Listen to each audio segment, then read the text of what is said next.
আহলে সুন্নাত ওয়াল জামাতের আকীদা যারা বিশ্বাস করে তারা সর্বক্ষেত্রে রাসূলুল্লাহর মুহাব্বতকে সবার উপরে প্রাধান্য দেয়। কথা বলেন ঠিক না? রাসূলুল্লাহর শানে কেউ বেয়াদবি করলে রাসূলের মুহাব্বত যার অন্তরে আছে সে কখনো এটা বরদাস্ত করতে পারে না। এই বাংলাদেশে আমরা দেখতেছি একের পর এক রাসূলুল্লাহর শানে বেয়াদবি করছে এমন নামি দামি বক্তাও আছে না নাই? আর একটু জোরে বলুন, আছে না নাই?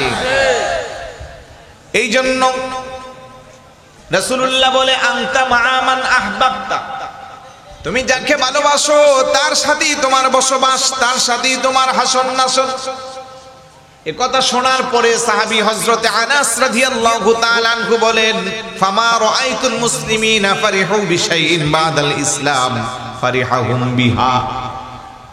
হুজুর এই কথা বলার পরে সাহাবারা এতটা বেশি খুশি হয়েছে, ইসলামের পরে আর আমি এত খুশি হইতে কোনোদিন মুসলমান ভাইদেরকে দেখি নাই। সুবহানাল্লাহ। সাহাবারা খুশি হবে না কেন? কারণ তাদের জানের চেয়েও তারা রাসূলুল্লাহকে বেশি মহব্বত করে। কথা বলেন ঠিক কি না? তো যেহেতু আল্লাহর নবী বলতেছে তুমি যাকে ভালোবাসো তার সাথেই তোমার হাসন নাসর হবে, সাহাবারা নিশ্চিন্তায় তখন ধরে নিল আমার স্ত্রী, আমার সন্তান, আমার ব্যবসা বাণিজ্য, আমার টাকা পয়সা, আমার ধন দৌলত, আমার খেজুরের বাগান, আমার পানির কূপ, এই সব কিছুর চেয়ে আমি রাসূলুল্লাহকে বেশি মহব্বত করি, সুতরাং রাসূলের সাথেই তো আমার হাসন নাসর হবে। সুবহানাল্লাহ। হযরত ওমর ইবনুল খাত্তাব রাদিয়াল্লাহু তাআলা রাসূলুল্লাহর সাথে হাঁটতেছে, আল্লাহর নবী জিজ্ঞাসা করে, আরে ওমর তুমি আমাকে কেমন ভালোবাসো? হযরত ওমর কয়, ইয়া রাসূলুল্লাহ আমার স্ত্রী, আমার সন্তান, আমার ব্যবসা বাণিজ্য, টাকা পয়সা, ধন দৌলত, আমার জানটা বাদ দিয়া সবকিছুর চেয়েও আমি আপনি নবীকে বেশি মহব্বত করি। আমার নবী ডাকটা ওমর এখনো আপনি পাক্কা ইমানদার হতে পারেন নাই। হযরতে ওমর কই, ইয়া রাসূলুল্লাহ ব্যাপারটা বুঝলাম না। রাসূলুল্লাহকে যতক্ষণ না আপনি আপনার জানের চেয়েও আমি রাসূলুল্লাহকে না বেশি মহব্বত করবেন ততক্ষণ আপনি ইমানদার হতে পারবেন না। বড় করে বলি সুবহানাল্লাহ। হযরত ওমর রাদিয়াল্লাহু তাআলা আনহু ডাক দেখো, ইয়া রাসূলুল্লাহ খোদার কসম এখন থেকে এই মুহূর্তে থেকে আমি ওমর আমার জানের চেয়েও আপনি নবীকে বেশি মহব্বত করি, ভালোবাসি। সুবহানাল্লাহ। এই মুহূর্ত থেকে আমি আমার জানের চেয়ে বেশি ভালোবাসি। আল্লাহর নবী কো এখন আপনি পাক্কা মুসলমান, এখন আপনি পাক্কা ঈমানদার। বড় করে বলি সুবহানাল্লাহ। আরেকটু জোরে বলি সুবহানাল্লাহ। নবীর সাহাবারা এত বেশি নবীকে ভালোবাসতো। নবী প্রেমিক সাহাবী হযরতে সাওবান রাদিয়াল্লাহু তাআলা ইসলামে প্রবেশ করার পর থেকে সব সময় রাসূলুল্লাহর প্রেমে দেওয়ানা, রাসূলুল্লাহকে অনেক বেশি মহব্বত করে ভালোবাসে। ব্যবসা করে ব্যবসার পাখি যখন হুজুরের কথা মনে হয়, ব্যবসা বাণিজ্য রেখে দৌড়াই আল্লাহর নবীর সামনে গিয়ে হাজির হই। হুজুরের নূরানি চেহারা মুবারকটা দেখে দেখে মনের আত্মতৃপ্তি মিটাই। সুবহানাল্লাহ। স্ত্রী সন্তানকে নিয়ে পরিবারে সময় দেই। যখন এই রাসূল যেকার আগ্রহ বাড়ে সব ফেলে দিয়া দৌড়াই আল্লাহর নবীর সামনে হাজির হয়ে যান। এইভাবে ওনার জীবনটা চলতেছে, এইভাবে ওনার জীবনটা চলতেছে। আরেকদিন হঠাৎ করে ব্যবসা প্রতিষ্ঠানে বসে বসে অন্যরকম একটা চিন্তা চলে আসছে। খারাপ লাগতেছে আপনাদের? কথাগুলো বোঝা যায়? কোনো পুরোপুরি বুঝতেছেন না। দু চারটা বাচ্চা একটু কথা বলতেছে। এই সুন্দর আয়োজন মোটামুটি যদি মাঠটা পরিপূর্ণ না হয়, প্রধান আকর্ষণ, প্রধান অতিথি এসে কি আলোচনা করতে পারবে? আপনারা জানেন ওনার আলোচনায় বাংলাদেশের বিভিন্ন প্রান্তে হাজার হাজার লক্ষ লক্ষ মানুষ উপস্থিত হয়। আলহামদুলিল্লাহ বলবেন না? আলহামদুলিল্লাহ। আমি আসলে শুধু আপনাদেরকে নিয়ে কিছুটা সময় ক্ষেপণ করে ওনাকে একটা সুন্দর পরিবেশ করে দেওয়া, এই জন্য বসা। কথা কোন ঠিক না? একটু মনোযোগ রাখতে হবে আপনাদের। মনোযোগ আছে তো? ব্যবসা করতে করতে আরেকদিন হঠাৎ করে চিন্তা আসলো, আমি সাওবান দুনিয়াতে আসি, যখনই রাসূলুল্লাহকে দেখবার মনে চাই দৌড় দিয়ে আমি রাসূলের দরবারে যাই, হুজুরকে দেখে মনে শান্তি পাই। কিন্তু আজকে যদি আমি সাওবান মারা যাই, আমাকে যদি কবরে শোয়ায় আমি তো আর রাসূলকে দেখতে পারবো না। আল্লাহ যদি আমারে জান্নাত দান করে আমি একটা সাধারণ জান্নাতের মধ্যে থাকতে পারবো। আমার রাসূলুল্লাহর জন্য যেই জান্নাত, সেই জান্নাতে হয়তো আমার স্থান নাও হইতে পারে। সুবহানাল্লাহ। দৌড়াইয়া রাসূলুল্লাহর দরবারে গেল। হুজুরের নূরানী চেহারা মুবারকের দিকে তাকাইয়া ছোট বাচ্চার মতো বিনাইয়া বিনাইয়া কান্না করে আল্লাহর নবী জিজ্ঞেস করে, রে সাওবান, কেন তুই এভাবে পাগল পারা হইয়া কান্না করিস? ডাক দিয়া কই, ইয়া রাসূলুল্লাহ, ইয়া হাবিবাল্লাহ, আজকে আমার মনের মধ্যে একটা নতুন কল্পনা, নতুন চিন্তা হয়েছে। ইয়া রাসূলুল্লাহ, এই দুনিয়াতে যতদিন আমি বেঁচে আছি, যখনই আপনাকে দেখবার মনে চাই আমি একটা দৌড় দেই আপনার কাছে চলে আসি, মন খুলে প্রাণ ভরে আপনি নবীকে আমি দেখি। সুবহানাল্লাহ। কেউ আমারে আটকিয়ে রাখতে পারে না, কেউ আমারে বাধা দিতে পারে না। যখনই মনে চায় তখনই আমি আপনার দরবারে চলে আসি। কিন্তু আজকে যদি আমি সাওবান মারা যাই, আমাকে কবরস্থ করা হইলে আপনি নবীরে আর আমি দেখতে পারবো না। কিংবা আমি সাওবানের আগে যদি আপনি রাসূল দুনিয়া থেকে পর্দা করেন, আমি তো আর আপনাকে দেখতে পারবো না। ইয়া রাসূলুল্লাহ, ইয়া হাবিবাল্লাহ, আমি আসছি একটা ওয়াদা নেওয়ার জন্য। আমার একটা আবেদন গো নবীজি, আপনি যে জান্নাতের মধ্যে থাকবেন, আগে যান বা পরে যান, আপনার জন্য আল্লাহ সবচেয়ে সর্বোচ্চ জান্নাতের মধ্যে আপনাকে স্থান দিবে। যে জান্নাতের মধ্যে আমার আল্লাহ আপনার জন্য স্থান রেখে দিয়েছে, আপনার ওই জান্নাতের কক্ষে আমাকে জারুদার হিসেবে রাখবেননি। জোরে বলুন সুবহানাল্লাহ। ওই জান্নাতে আমি আপনার খাদেম হয়ে থাকতে চাই, যেই জান্নাত আল্লাহ আপনার জন্য নির্ধারণ করে রেখে দিয়েছে। এইভাবে যখন বিনাইয়া বিনাইয়া কান্না করে আমার নবী বড় চিন্তায় পড়ে গেল। আহারে, আমার পাগলা উম্মতের আমি এখন কি জবাব দিব? আমার আল্লাহ ডাক দেখো, জিবরাইল যাও যাও, তাড়াতাড়ি যাও, আমার হাবিবুল্লাহর কাছে মেসেজটা পৌঁছে দাও।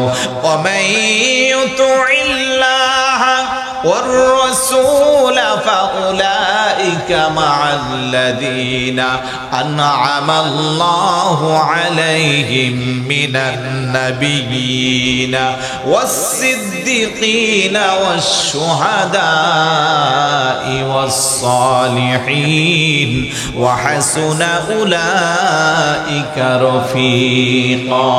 চিৎকার করে বলি সুবহানাল্লাহ। আল্লাহ বলে, হাবিব আপনি জানিয়ে দিন, ওমাইতুল্লাহ ওয়ার রাসূলা, যারা আল্লাহ এবং রাসূলের ইতাআত করবে, আল্লাহ এবং রাসূলের দেওয়া বিধি মোতাবেক যাদের জীবন চালাবে, এই পথে এই মতে যারা তাদের জীবনকে অতিবাহিত করবে, ফাউলাইকা মাআল্লাযীনা আন'আমাল্লাহ, তারা ওই সমস্ত ব্যক্তিদের সাথে তাদের হাসর নাসর হবে, ওই সমস্ত ব্যক্তিদের সাথে তাদের জান্নাত হবে। তারা কারা? আল্লাযীনা আন'আমাল্লাহ, যাদের প্রতি আল্লাহ নিয়ামত দান করেছে। তারা কারা? মিনান নাবিয়্যিন ওয়াস-সিদ্দীকিন ওয়াশ-শুহাদা'i ওয়াস-সালিহিন। তারা কারা? নবী যারা, সিদ্দিক যারা, শহীদ যারা, আল্লাহর ওলি যারা, তাদের সাথে তাদের হাসর নাসর হবে। চিৎকার করে বলি সুবহানাল্লাহ। উপস্থিত সাহাবারা রাখতে কই, ইয়া রাসূলুল্লাহ, এই আয়াতটা কি শুধু সাওবানের জন্য খাস? আমার নবী কো, না না না, কিয়ামত পর্যন্ত আমার যত উম্মত আসবে, যারা আল্লাহর রাসূলের পথে, আল্লাহর পথে, আল্লাহর দেখানো পথে মতে যারা চলবে, রাসূলুল্লাহকে যারা অনুসরণ করবে, অনুকরণ করবে, তারাই ওই আয়াতের অন্তর্ভুক্ত হইবে। বড় করে বলি সুবহানাল্লাহ। আজকে যারা আমরা আদর্শ বন্ধু মহলের উদ্যোগ আয়োজিত মিনচিরি তলার এই মাহফিলে বসলাম, আমাদের অন্তরে আল্লাহর ওলিদের মহব্বত আছে না নাই?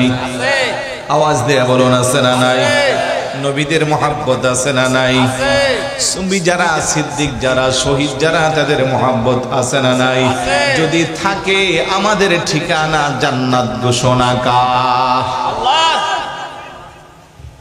মনে মনে ভাবতেছেন নামাজ পড়ি না, রোজা রাখি না, পরের হক নষ্ট করি, গীবত, পরনিন্দা, পরশ্রীকাতায় সময় কাটাই, তারপরেও হুজুর বলতেছে আমাদের ঠিকানা জান্নাত। এরকম চরিত্রের মুসলমান আছে না নাই? জোরে বলুন না, কম না বেশি? ওই যে শুরুতে কিন্তু বলছেন ওমাইতুল্লাহা ওয়ার রাসূলা, যারা আল্লাহ এবং রাসূলের ইতাআত করবে। এখন বলেন, রাসূলের ইতাআত করতে গেলে নামাজের দরকার আছে না নাই? সবার বোধ হয় নাই, আওয়াজে বোঝা যায় সবার নাই। যদি থাকতো আওয়াজটা আরেকটু বড় হইতো। আওয়াজ দেয়া বলুন, রাসূলুল্লাহর ইতাআতে নামাজ আছে না নাই? রোজা আছে না নাই? হজ যাকাতের কথা আছে না নাই? আব্বা আম্মার সেবা যত্নের কথা আছে না নাই? বড়দেরকে সম্মান করা, ছোটদেরকে স্নেহ করার কথা আছে না নাই? রাসূলুল্লাহর ইতাআতে সুদ খাওয়ার কথা আছে নাই? ঘুষ দেওয়ার কথা আছে? আব্বা আম্মারে কষ্ট দেওয়া যাইবে? ইয়াবা আসক্ত হওয়া যাবে? মদের বোতল নিয়ে টানাটানি করা যাবে? জোয়ার আসরে বসা যাইবে? তাইলে জান্নাত তো তারাই পাইবে জোয়ার আসর, মদের বোতল আর বেনামাজির সাথে যাদের সম্পর্ক নাই। আল্লাহওয়ালা বুজুর্গদেরকে যারা মুহাব্বত করে, তাদের আনিত বিধি মোতাবেক পালন করে যারা নামাজি বান্দা, মুত্তাকি, পরহেজগার আল্লাহওয়ালা, তাদের ঠিকানা জান্নাত। কথা কোন ঠিক কিনা? ইন্নাল্লাযীনা আমানু ওয়া আমিলুস সালিহাতি কানাত লাহুম জান্নাতুল ফিরদাউসি নুজুলা। নিশ্চয় যারা ঈমান এনেছে, সৎ কাজ করেছে, আমার আল্লাহ বলে তাদের জন্য আমি রেখে দিয়েছি জান্নাত। ওই জান্নাত জান্নাতুল ফিরদাউস, সবচেয়ে ভালো জান্নাত। আরেক জায়গা কো ইন্নাল্লাযীনা আমানু ওয়া আমিলুস সালিহাত লাহুম জান্নাতুন তাজরি মিন তাহতিহাল আনহার খালিদিনা ফিহা আবাদা। চিৎকার করে বলি সুবহানাল্লাহ। নিশ্চয় যারা ঈমান এনেছে, সৎ কাজ করেছে, আমার আল্লাহ তাদের জন্য আমি রেখে দিয়েছি জান্নাত, যে জান্নাতের নিচে দিয়া ঝর্ণা সমূহ প্রবাহমান, যেই জান্নাতে একবার গেলে আর বের হতে হবে না। আল্লাহু আকবার বলেন। জান্নাত এত দামি নিয়ামত, দুনিয়ার কোন মানুষ যদি জান্নাতের ব্যাপারে অনুধাবন করতে পারত, আল্লাহর সাথে নাফরমানি করত না, রাসূলুল্লাহর আনিত বিধানকে ছাড়ত না, সদাই সর্বদা আল্লাহর প্রেমে আত্মহারা হয়ে আল্লাহকে খুশি আর রাজির জন্য পাগল পারা হইতো। কথা কোন ঠিক কিনা? কত সুন্দর হবে যাবে। দুনিয়াতে একটা নামি দামি বাড়ি বানাইলে আমাদের মধ্যে একটা বাপ চলে আসে। কথা কোন ঠিক না? এলাকার মানুষরা দূর দূরান্ত থেকে আমাদেরকে দেখার জন্য, বাড়ি দেখার জন্য চলে আসে। যুবকরা বিকাল বেলা সেই বাড়ির সামনে দাঁড়িয়ে সেলফি ওঠায়, ফেসবুকে স্ট্যাটাস দেয় আমাদের এলাকার সেরা বাড়ি। অথচ এটার স্থায়িত্ব সর্বোচ্চ 100 বছর, আর বড় হইলেও না হয় 5000 স্কয়ার ফিটের মধ্যে হয়। আর জান্নাতের ব্যাপারে আল্লাহর নবী বলে সবচেয়ে ছোট জান্নাতটা হবে দুনিয়ার 10টার সমান। আর একটু আস্তে গুন সুবহানাল্লাহ। মনে যেন জান্নাত দেখছে। কোথায় জানে? চট্টগ্রাম শহরেই তো মনে দেখলাম জান্নাত রেস্টুরেন্ট। এটা হয়তো ওনার ছেলে মেয়ের নাম জান্নাত হবে। আরেকজনে কেউ জান্নাত রেস্টুরেন্ট, না জানে ভিতরে কত সুন্দর, ঢোকা দরকার।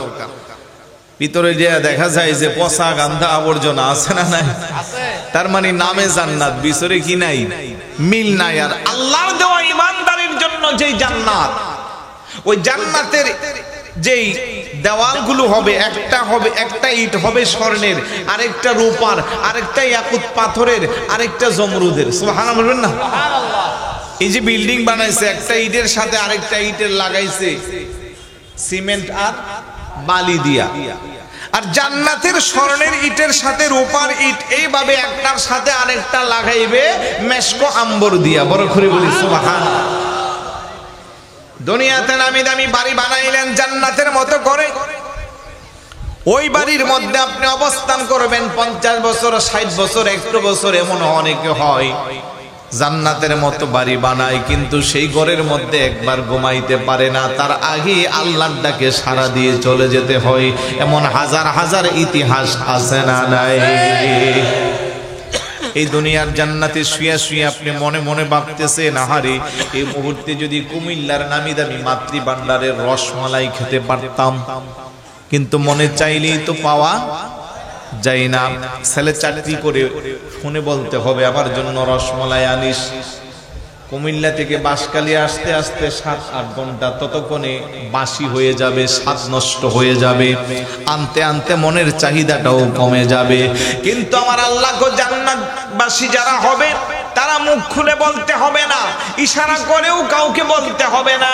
তাদের মনের মধ্যে কোনো কিছু খাওয়ার জন্য যেই মাত্র কল্পনা জল্পনা সৃষ্টি হবে, কল্পনা জল্পনা হইতে দেরি আমি আল্লাহ সামনে জান্নাতের সুস্বাদু খাবারগুলো তাদের জন্য ডিসপ্লে করে দিব। সুবহানাল্লাহ। ওয়ালাকুম ফিহা মা তাশতাহি أنفسكم ولكم فيها ما تدعون।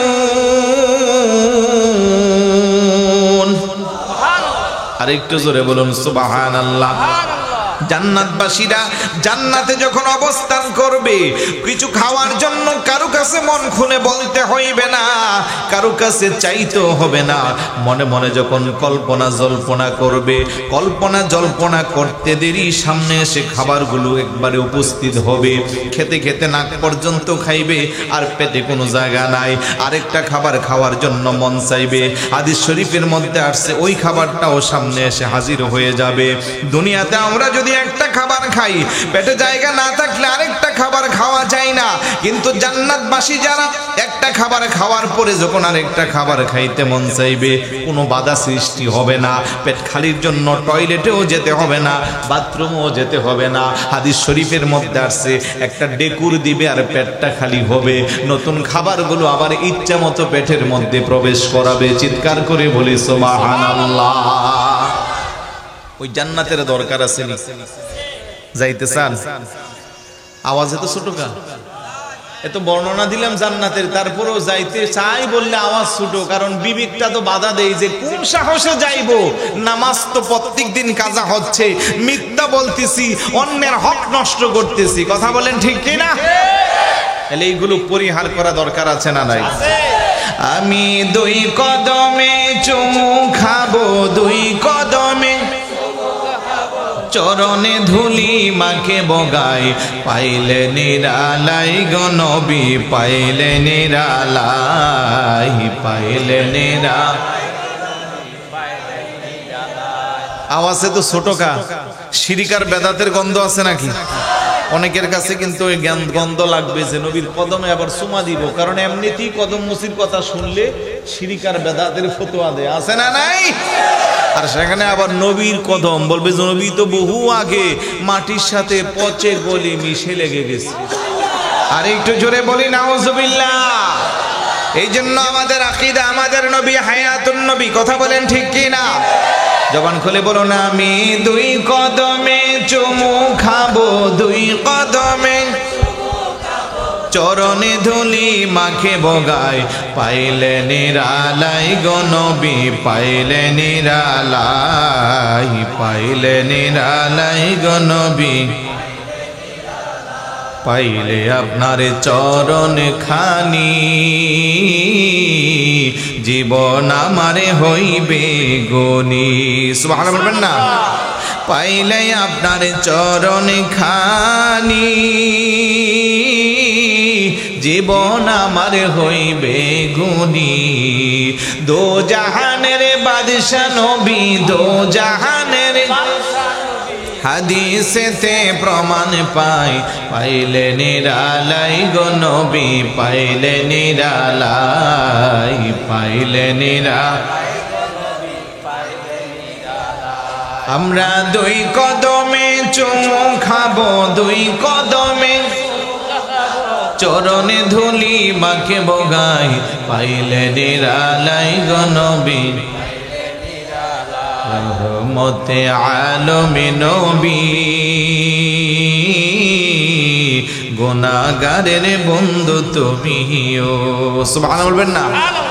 রহমতে আলম নবী, আপনার প্রেমে পাগল সবই। মাপে যে পাবে দুজুকে বাসি, মাপে যে পাবে দুজুকে বাসি, আপনি নবীর উসিলায় পাইলে নিরালাই গো নবী, হাই পাইলে নিরালাই গো নবী, পাইলে নিরা। আমি দুই কদমে চুমু খাবো, দুই কদমে চরণে ধুলি মাখে বগাই, পাইলে নিরালাই গো নবী, হাই পাইলে নিরালাই গো নবী, পাইলে। কান্দি আমি বাংলায় বসে, দাও গো দেখা নবী এসে। সুবহানাল্লাহ বলবেন না? কান্দি আমি বাংলায় বসে, দাও গো দেখা নবী আসে। ও আমি কান্দি একা বসে বসে, কান্দি একা বসে বসে, আপনাকে পাওয়ার আশায় পাইলে নিরালাই গো নবী, হাই পাইলে নিরালাই গো নবী। আমরা দুই কদমে চুমু খাবো, দুই কদমে চরণে ধুলি মাকে বগাই, পাইলে নিরালাই গো নবী, পাইলে নিরালাই, পাইলে নিরালাই গো নবী। আলহামদুলিল্লাহ বলি, আর একটু জোরে বলি আলহামদুলিল্লাহ। এরকম নবীর আশিক যারা, প্রেমিক যারা নবীর দিদার চাই, বাঙ্গা করে নবীর দিদার হইছে এমন হাজার হাজার প্রমাণ আছে না নাই? আর একটু জোরে বলুন আছে না নাই? এই জন্য আমরা যারা আহলে সুন্নাত ওয়াল জামাতের আকীদা বিশ্বাস করি, ওই সাহাবীর মতো, যে সাহাবীর তত বেশি আমল নাই, নামাজও নাই, রোজাও নাই। সাহাবী কো ইন্নী উহিব্বুল্লাহ ওয়া রাসূলাহু, আমি আল্লাহ আর আল্লাহর রাসূলকে বেশি মহব্বত করি, এটাই আমার সম্পদ, এটাই আমার সম্বল। তাই আমরাও নবীকে বেশি বেশি মহব্বত করতে চাই কি চাই না? তো রাসূলুল্লাহর ইতাআতের কথা বলছিলাম। তাহলে আজকের মাহফিল থেকে সিদ্ধান্ত নিতে হবে যে নামাজ পড়বো না ছাড়বো? ভাই আওয়াজ দেন, নামাজ পড়বো না ছাড়বো?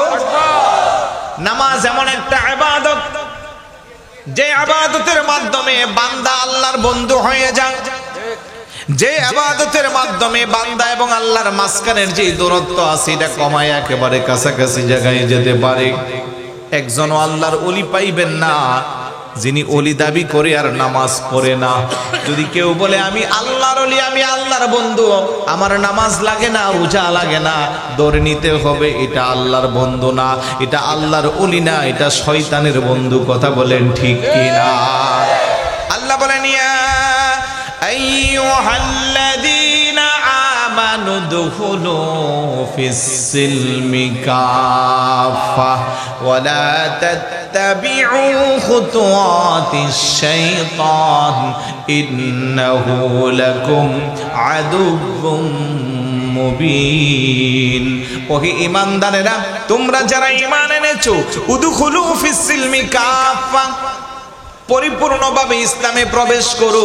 ওয়ালা তাত্তাবিউ খুতুওয়াতিশ শাইতান, শয়তানের পথ অনুসরণ করিও না। ইন্নাহু লাকুম আদুউম মুবিন। এই এই ভাই, ওদিকে তো অন্ধকার করে দিলেন, একটা লাইট হলো দিবেন, কারণ আমি কি সামনে মানুষ আছে না কি আছে, আমি না দেখলে কেমনে হবে? আপনি তিনটা এদিকে দিচ্ছেন তো, একটা ওইদিকে দেন। হ্যাঁ, একটা লাইট ওদিকে দেন। হ্যাঁ ঠিক আছে, ঠিক আছে। আপনারা শুধু আমাদেরকে দেখলে হবে না, আমরাও আপনাদেরকে দেখতে হবে, ঠিক না? আমাদের দিকে চারটা লাইট দিলেন বাস, আর আপনারা ওইদিকে অন্ধকারে মোবাইল টিপবেন, ঘুমাইবেন, ফেসবুক চালাইবেন, এই সুযোগ আছে নাকি? খবরদার, এখন কিন্তু সব দেখা যায়, উল্টা পাল্টা লড়াপাড়া করলে আমি ধরে ফেলবো। এই জন্য একটু নিজেদের সুবিধা নেওয়ার চেষ্টা করছি। একটু দরুদ শরীফ পড়ি, আল্লাহুম্মা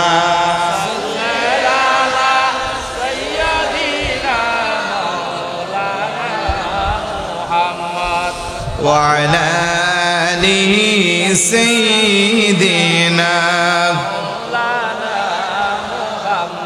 আরো জোরে পড়ি আল্লাহুম্মা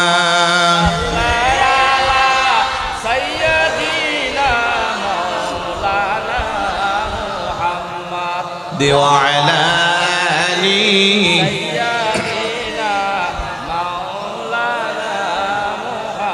رحمة للعالمين নবীজি রহমতের খাজিনা যার কদমের দুলিলে গে ইসরে হইল মদিনা আল্লাহুম্মা